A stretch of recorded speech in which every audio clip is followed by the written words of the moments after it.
Alright guys, if you've been around my channel for any length of time, you know what my catchphrase is and you know what it means. And if you don't know what my catchphrase means, either you're new to the channel, welcome by the way, that's you, or you ain't been sticking around till the end of my videos. Shame on you. Just joking, but stick around till the end. And today's video is about investing, but the return on these investments is not necessarily financial, but they're investments that you need to make nevertheless. So let's get into the video. Welcome to Millennials with Money. My name is Johnny, and you're probably thinking, well, Johnny, you're all about making money, getting a return on your investment, saving money so you can have more money. So why would we invest in something when there's no financial return? And I hear you, money is important in life. We need to manage our money well.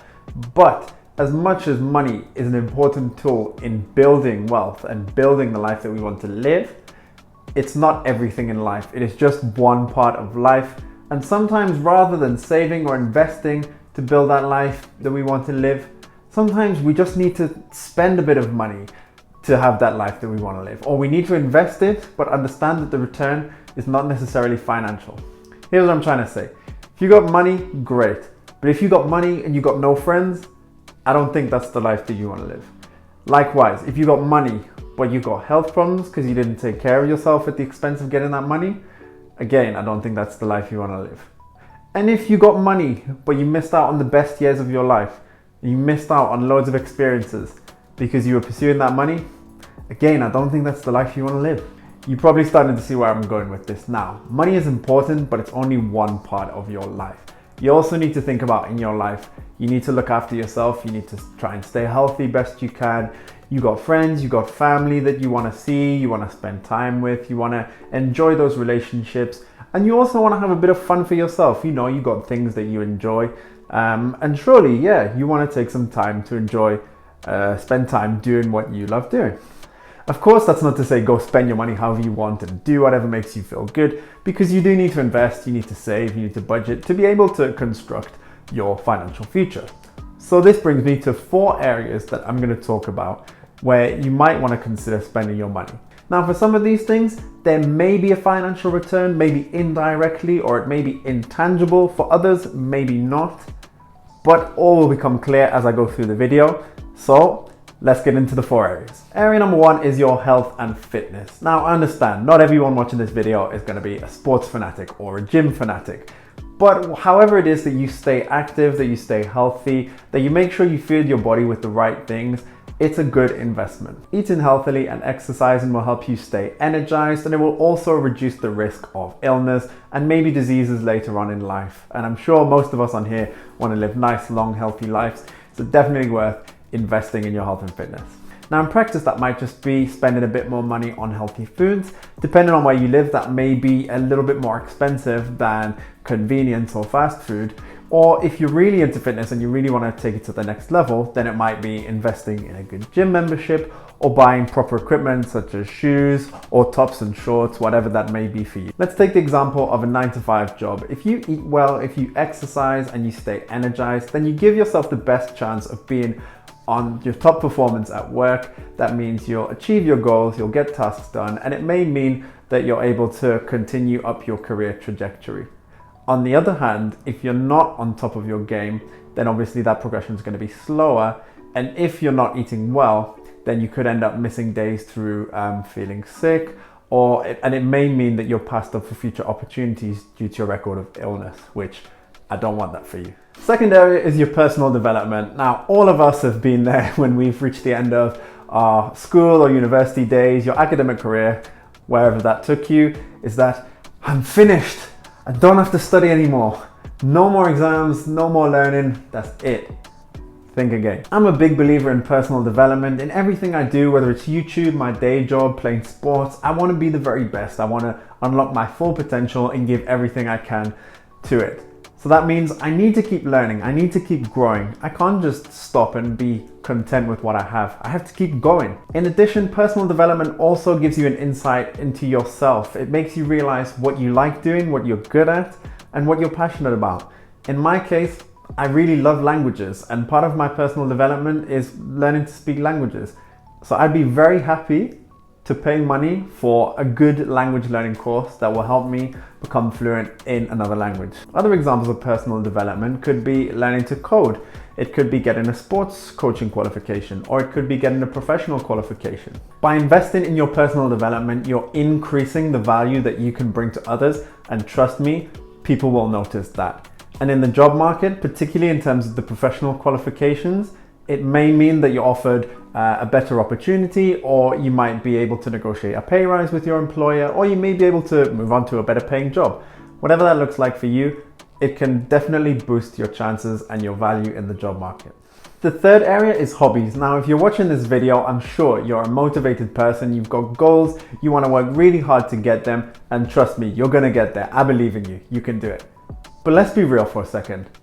Life is hard, no? You know, you hear about people who work years and years to leave the rat race, it's called, people who give 16 hours a day to their entrepreneurship project for years because they obviously wanted to succeed. And you'll see loads of inspirational and motivational quotes on Instagram which talk about the hustle and the grind and the sacrifices, and that's all good. These are necessary things for you to succeed.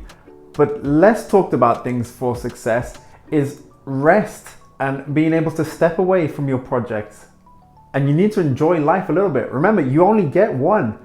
Don't let your whole life go to waste because you dedicated it towards getting out of the rat race or your entrepreneurship project. Enjoy your life a little bit as well. Trust me, there's nothing wrong, nothing shameful, nothing to feel guilty about for taking some time to step away from whatever it is you're doing, just to relax, enjoy life a little bit. You'll probably even come back in a better state of mind, and over the long term, it will probably help you.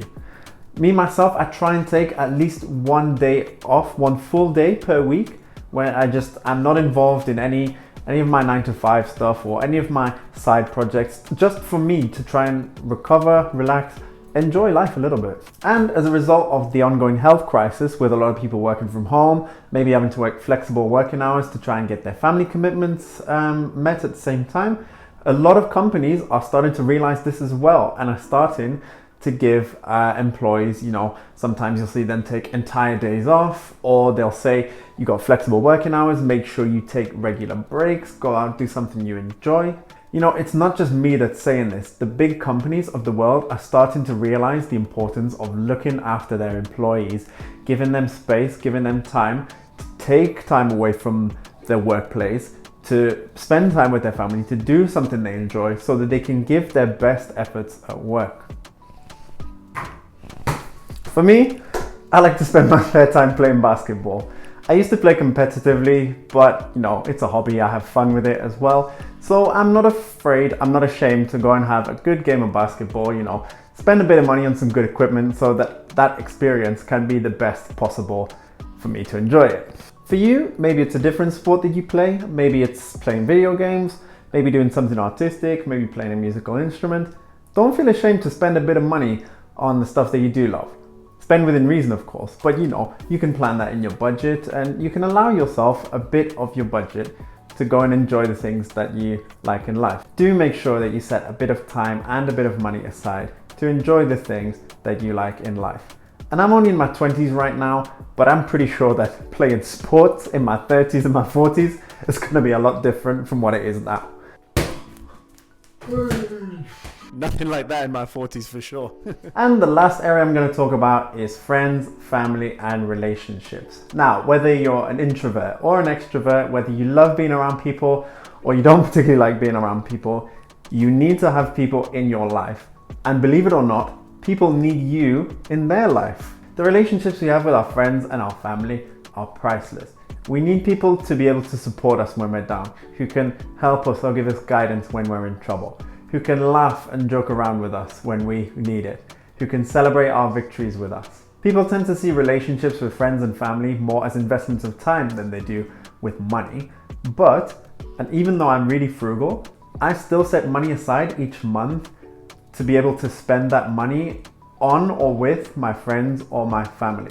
Whether that's going out for a meal with some friends to catch up, going for a quick drink in a bar, whatever it is, whether it's going to play sports or to go and do a particular activity or go traveling with them. You get the idea. Obviously, you don't have to break the bank. You don't have to go to a restaurant every single weekend. You don't have to go to the bar every weekend. You can come up with alternative, more frugal ideas, but you get the point of what I'm saying. I mentioned a few moments ago why these relationships are important, and good relationships are mutually beneficial. So whether someone simply just makes you feel at home in a new city and helps you get settled in, makes you feel at home, or perhaps you got a good friend from university or from work, who can give you a good professional reference or even open you up to a new opportunity further down the line. The possibilities are endless. So guys, I hope you enjoyed this video. Let me know, do you spend money or invest in any of these areas, even though there might not be a financial return? Or is there any other areas that I didn't cover this video? Leave a comment and let me know down below. Also, if you're not yet subscribed and you want to see more personal finance and investing content, make sure you hit that subscribe button with the notification bell so that you don't miss a single upload. I'll see you on the next one. Let's get this money and let's live our best lives.